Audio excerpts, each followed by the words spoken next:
कि मैं काम किस तरीके से करूं। मतलब भाई इतनी मेहनत से सारी चीजें करी, ट्रेलर बनाया, डाला, बिना बताए हटा दी इंस्टाग्राम ने। तू तमीज से रह ले। क्या धक्का तो दे नहीं पा रहा, ये लड़ेगा। भैया तमीज में रह लो प्लीज। हाँ भैया बहुत मारूंगा नहीं तो। अभी तक आप लोगों को खबर मिली कि नहीं, माइक टाइसन के कबूतरों की रखवाली करने वालों के घर पे जो माली हैं उनकी फाइट हो रही। दोस्तों मैं फिर से लेकर आ गया हूँ आप सभी के लिए यूट्यूब कम्युनिटी की काफ़ी सारी इंपॉर्टेंट न्यूज़, तो इस वीडियो को अंत तक जरूर देखना। तो hello guys, this is news 10। तो चलिए गाइस, सबसे पहले बात करते हैं पूरब झा के बारे में। मैंने आपको कल की वीडियो में बताया था कि पूरब झा की तरफ से उनकी न्यू वीडियो पपेट्स का ट्रेलर हमें आज देखने को मिलने वाला था। आज उन्होंने उस ट्रेलर को यूट्यूब पर तो डाल दिया, लेकिन इसके बाद यूट्यूब ने उस वीडियो को एज रेस्ट्रिकेट कर दिया, जिसकी वजह से पूरब झा काफी ज्यादा गुस्से में आ गए। और इसी के साथ पूरब झा ने उस वीडियो के ट्रेलर को इंस्टाग्राम पर भी डाला था, लेकिन इंस्टाग्राम ने उस ट्रेलर को पूरी तरीके से रिमूव कर दिया, जिसको देखकर पूरब झा की तरफ से रिएक्शन सामने आया, जहाँ पर पूरब झा क्या बोल रहे हैं आप खुद सुन लीजिए। भाई ट्रेलर ही उड़ा दिया इंस्टाग्राम ने, ना कोई नोटिफिकेशन भेजी ना कुछ। मुझे समझ नहीं आ रहा क्या हुआ, कुछ बताओ तो। क्यों हटाया, किस लिए हटाया, मैं दोबारा क्यों पोस्ट करूं, किस लिए करूं। भाई चुप्पे खत्म ही नहीं हो रही जिंदगी से। भाई मुझे अपना जेन्युइनली समझ नहीं आ रहा कि मैं काम किस तरीके से करूं। मतलब भाई इतनी मेहनत से सारी चीजें करी, ट्रेलर बनाया, डाला, बिना बताए हटा दी इंस्टाग्राम ने। यूट्यूब पे एज रिस्ट्रिक्टेड कर दी, वो कहीं रिकमेंडेशन में ही नहीं जा रही ट्रेलर। क्या करूं, व्लॉग बनाना शुरू कर दूं है, या टिंडर गेम्स खिलवाना शुरू कर देता हूं यूट्यूब पे, या रिएक्शन वीडियोस बनाता हूं, वो ज्यादा बेटर है ना। मैं जो आएगा वही करूंगा ना, जो आता होगा वही करूंगा। डिस्क्लेमर डालता हूं, सारी चीजें डालता हूं, फिर भी लास्ट की 4 यूट्यूब वीडियो मेरी येलो डॉलर है भाई। मैंने बताया नहीं, बट चारों की चारों येलो डॉलर है। कुछ नहीं आ रहा उससे। चलो भाई तुम मोनेटाइजेशन नहीं दे रहे, नहीं हो रहा, कोई बात नहीं, ठीक है।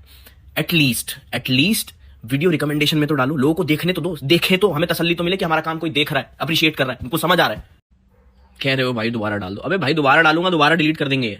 और क्यों डालू भाई दोबारा यार, कल ही तो डाला, सबने देख ली, आधे से ज्यादा जनता ने देख ली, इतना अप्रिशिएट कर दे, क्यों लोग दोबारा करेंगे। वो चीज मेरे को भी ट्रिगर करेगी भाई, वो व्यूज और वो लाइक्स, वो कमेंट्स, वो बाद में जो नहीं आएंगे ना, तो मुझे भी बहुत बुरा लगेगा।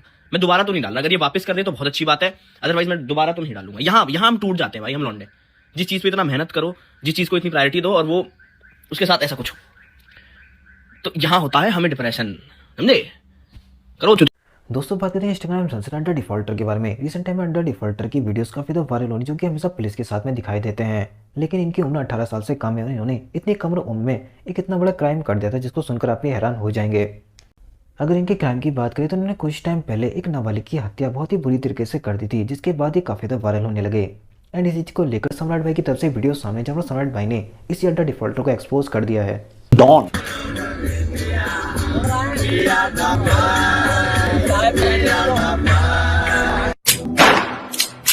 जी हाँ, इनकी वही टिपिकल छपरी टाइप की रील्स आपको इंस्टाग्राम पे देखने को मिली होंगी, जिसमें एक पुलिस वाला इनको पकड़ के ले जा रहा होगा। 18 साल की उम्र में तन्ने हिला दिया सिस्टम सारा। ये कोर्ट में खड़े होंगे और किसी कैमरे में देख के स्माइल कर रहे होंगे।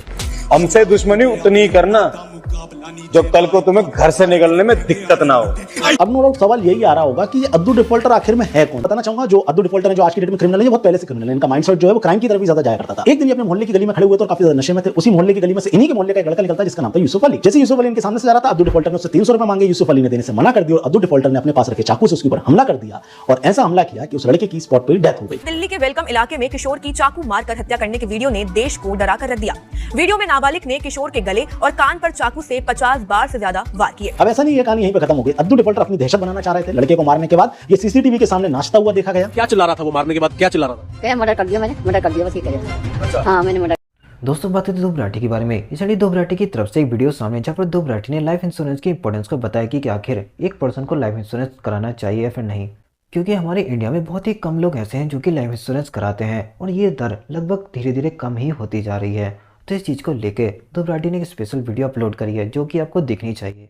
एयरप्लेन साउथ कोरिया के शहर में रनवे से बाहर फिसल गया और फेंस से जाकर टकराया। इसमें बैठे 181 पैसेंजर्स में से 179 लोग मारे गए। 20 दिसंबर की एक खबर देखिए, जयपुर अजमेर हाईवे पर एक एलपीजी टैंकर एक ट्रक से टकरा गया, जिससे 11 लोगों की ऑन द स्पॉट मौत हो गई। इनमें से कोई भी ऐसी घटना नहीं थी जिसे प्रिडिक्ट किया जा सकता। हम अक्सर ऐसी घटनाओं को अखबार में पढ़ते हैं और सुनते हैं, तो अपने आप को इन घटनाओं से डिसएसोसिएट कर लेते हैं। हमें से बहुत से लोगों को लगता है कि ऐसी चीजें हमारे साथ नहीं हो सकती, लेकिन सच बात यह है कि यह चीज किसी के साथ भी हो सकती है। एक आदमी था महेंद्र, जो सड़क हादसे में मारा गया। उसके परिवार के लिए इमोशनल हार्ट ब्रेक तो था ही, लेकिन क्योंकि महेंद्र ने टर्म इंश्योरेंस नहीं लिया था, उसकी मौत के साथ उसके बच्चों के सपनों की भी मौत हो गई। पत्नी की सभी ख्वाहिशें मर गई। बेटी को मैथमेटिशियन बनना था, बेटे में आर्किटेक्ट बनने का टैलेंट था, लेकिन सपनों की तो बात छोड़िए, यहाँ पर गुजारा चलाना मुश्किल हो गया। पत्नी सोच रही है कि छोड़ो क्या करूंगी नई साड़ी लेकर। बेटा उम्र से पहले बड़ा हो गया, सोचता है कि छोड़ो क्या करूंगा स्कूल ट्रिप पर जाकर। बेटी सोच रही है पोस्ट ग्रेजुएशन रहने देती हूँ, जैसी नौकरी मिले कर लेती हूँ ताकि भाई की पढ़ाई चलती रह सके। पिता के गुजर जाने का गम तो वक्त के साथ मिट जाता है, लेकिन ये पैसे की मजबूरी उनके लिए जिंदगी भर का कांटा बन गई। ये कोई फिल्मी कहानी नहीं है दोस्तों, ये आज के दिन कई सारे परिवारों की हकीकत है। लोगों को सिर्फ ऐसे ही मौकों पर पता चलता है कि इंश्योरेंस की कितनी इंपॉर्टेंस है जिंदगी में। Insurance regulatory and development authority of India ने अपनी एनुअल रिपोर्ट में बताया कि पिछले 2 सालों से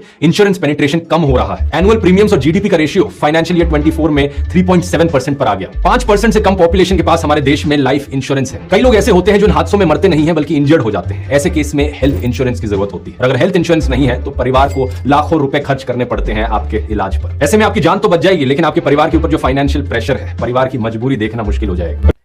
दोस्तों बात करें लक्ष्य चौधरी के बारे में। रिसेंटली लक्ष्य चौधरी की तरफ से न्यू वीडियो सामने जब पर लक्ष्य चौधरी ने मैक्सन और आदर्श के बीच में होने वाली बॉक्सिंग फाइट को रोस्ट कर दिया है। क्या नहीं पा रहा ये लड़ेगा भैया, तमीज में हेलो प्लीज। हाँ भैया बहुत मारूंगा नहीं तो। अभी तक आप लोगों को खबर मिली कि नहीं, माइक टाइसन के कबूतरों की रखवाली करने वालों के घर पे जो माली हैं उनकी फाइट हो रही है। आदर्श यूसी वर्सेस मैक्सटन। अभी हम लोगों ने एक सेलिब्रिटी बॉक्सिंग देखी थी, Mike Tyson versus Jake Paul. अब हम इंडिया में देख रहे हैं सिम्का गेलचो। ये वाली सेलिब्रिटी बॉक्सिंग भी सेम उन्हीं के जैसी है, बस इसमें celebrity, sponsor, budget, arena, skills और ऑडियंस मिसिंग है। ये फाइट पॉसिबल हो पाई है नीरज गोयत भाई की वजह से। अब नीरज गोयत को अगर आप लोग नहीं जानते, या तो इसका मतलब तुम बॉक्सिंग नहीं देखते, या जो जेक पॉल करता है तुम्हें लगता है वही बॉक्सिंग है। नीरज गोयत 18 साल से बॉक्सिंग कर रहा है, फिर भी इन्हें बहुत कम लोग जानते हैं, क्योंकि इंडियंस आधा टाइम तो क्रिकेटर्स को सपोर्ट करने में लगा देते हैं और आधा टाइम उनको गाली देने में, और उस बीच अगर थोड़ा बहुत वक्त मिलता है तो वो उनके डिवोर्स डिस्कस करने में चला जाता है। इंडियन स्पोर्ट्स फैंस के लिए क्रिकेट बिल्कुल वैसा ही है जैसा हमारे पेरेंट्स के लिए सरकारी नौकरी। अगर तुम ये नहीं करते इसका मतलब तुम कुछ नहीं करते। लोगों को आकाश चोपड़ा के डेब्यू मैच तक के बारे में पता है, लेकिन ये कितने इंडियंस को पता होगा कि नीरज गोयत डब्ल्यूबीसी रैंकिंग में आने वाला पहला इंडियन है। तेरे को देख लेंगे ऑफलाइन, तो देखेंगे ऑफलाइन। मुझे लगता है ऑफलाइन में डरता हूं किसी से। तेरे से लंबे बंदों से कैसे डरूंगा? तो देख लेंगे ना, देखेंगे क्या होता है, सबको पता है कौन सी। द नीरज गोयत शो के पहले 2 बॉक्सर हैं मैक्सन एंड आदर्श। नीरज भाई दिमाग तो तुमने बिल्कुल बढ़िया लगाया। जब मैक्सन को पहली बार थप्पड़ पड़ा था तो मिलियन चले गए थे उसके। अब उसको जब मुक्का पड़ेगा तो नीरज भाई के 10 मिलियन कहीं नहीं गए। मैक्सन की फेस वैल्यू तो है, उसके फेस पे जब भी कोई कुछ मारता है उसकी वैल्यू तुरंत बढ़ जाती है। दूसरे केस की अगर बात करूं, क्या ही बात करूं, या आदर्श ये 24 में से 25 घंटे ओमेगल पे लड़की को सिंपिंग करता है। जिस लड़की को उसका पति पसंद नहीं करता है उसको पसंद कर रहा है। इसी के जैसे लोगों का थाईलैंड में फीमेल फायदा उठाती है। अगर एक मोहल्ले में 50 लड़कियां, कोरोना ने भी एक आधी छोड़ दी होगी, इसने एक भी नहीं छोड़ी। एक बॉक्सिंग मैच में 12 राउंड। नीरज भाई ऐसे 2 लौंडे पकड़ के लाए हैं जो खुद ओयो में 1 राउंड के बाद नॉकआउट हो जाए।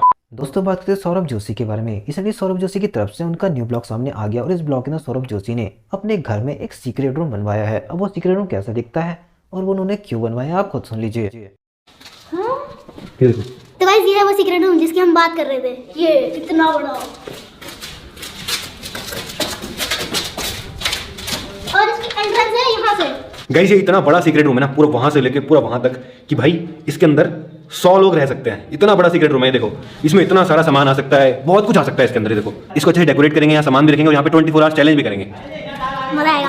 अभी यहाँ पे पाइप है, इन पाइप को ढक देंगे, फिर यहाँ पे सजाएंगे अच्छे से। और इस सीक्रेट रूम में प्रॉपर वेंटिलेशन भी है। देखो धूप भी आ रही है यहाँ पे, क्योंकि यहाँ पे विंडो भी लगी हुई है। देखो 1 2 3 विंडो लगी हुई है। ये देखो इस तरह सो भी सकते हैं यहाँ पे। थोड़ा यहाँ पर तो बढ़िया है, यहाँ पर तो मैं बेड भी लगा दूंगा, सो जाऊंगा उसमें। हाँ थोड़ा सा बेड लग जाएगा यहाँ पे। इतना बड़ा मेरे साइज का पूरा, इतना ज्यादा। इवन ये देखो मैं भी लेट सकता हूँ यहाँ पे, और मेरे बगल में एक और सो सकता है। देखो तो अगर इसको हम अच्छे से सजाएंगे तो अच्छा सीक्रेट रूम बन सकता है हमारा, है ना। आपने बनवाया या फिर बनाया उन्होंने खुद? नहीं मैं बनवाया है ना। वैसे अभी सीक्रेट रूम रहा नहीं, मैंने आप लोगों को दिखा दिया है, बट कोई बात नहीं, इसको अच्छे से सजाएंगे तो वो आप आने वाले ब्लॉग्स में देखना। दोस्तों बात करते हैं आशीष चंचलानी के बारे में। इसलिए आशीष चंचलानी एक चीज़ को लेकर काफ़ी ज़्यादा फ्रस्ट्रेट हो गए, क्योंकि कुछ लोग ऐसे हैं जो कि एक जापानीज शो को एक कोरियन शो समझ रहे हैं, लेकिन ऐसा बिल्कुल भी नहीं है। तो ऐसे ही लोगों के ऊपर रिएक्ट करते हुए आशीष चंचलानी ने क्या बोला आप खुद देख लीजिए। देश में रेसिज्म इतना हाई है ना, मतलब मैं क्या बताऊं। स्क्विड गेम फेमस होने के बाद लोगों ने एलिस इन बॉर्डरलैंड भी देखा, क्योंकि ऑब्वियसली वो भी वैसा सिमिलर टाइप का शो है। बहुत अच्छा शो है एलिस इन बॉर्डरलैंड। देखने के बाद बोलते हैं my favourite K drama is Alice in Borderland, it is better than Squid Game. वो वाला जापानीज शो है, वो जापानीज। हर ऐसी आंख वाला आदमी कोरियन नहीं होता। तुम लोग का बस चले साले, तुम लोग तो जैकी चैन को भी कोरियन बना दो। दोस्तों बात करते हैं राजवीर सिसोदिया के बारे में। इसलिए राजवीर सिसोदिया की तरफ से इंस्टाग्राम स्टोरी सामने, जहां पर वो एक चीज़ को लेकर काफ़ी तक गुस्सा हो गया, क्योंकि अभी रिसेंटली उन्होंने एक गिव वे का अनाउंसमेंट किया था, एंड इसमें काफ़ी से लोगों के कमेंट्स आने लगे कि इस गिव वे को हमें दे दो, हमें दे दो। तो इस चीज़ को लेकर राजवीर सिसोदिया काफ़ी तक गुस्सा आ गए, एंड गुस्से में आकर उन्होंने क्या बोला आप खुद सुन लीजिए। तो भाई GT 650 का जो गिव अवे है वो कल या परसों अनाउंस हो जाएगा। और जो भाई मैसेज ये कर रहा है मुझे कि भाई मुझे दे देना, मेरा नाम निकाल देना, भाई ऐसे मत करा करो। जो चीज़ जेन्युइनली हो रही है उसको जेन्युइनली होने दो, ठीक है। जैसे ये कह रहा अभी भाई आईफोन मुझे दे दोगे, मैं कहा नहीं भाई, मैं आईफोन का जो वो जेन्युइनली रैंडमली सिलेक्ट होगा। मैं तो मां कसम गलती से ईमानदारी सिलेक्ट होगा तो भी नहीं मुझे मिलेगा, मुझे पता है। क्योंकि आदमी सोचेगा ना भाई फेक ही है, फिर तो जेन्युइन सी बात है, ठीक है। तो भाई कल या परसों GT 650 का विनर अनाउंस हो जाएगा।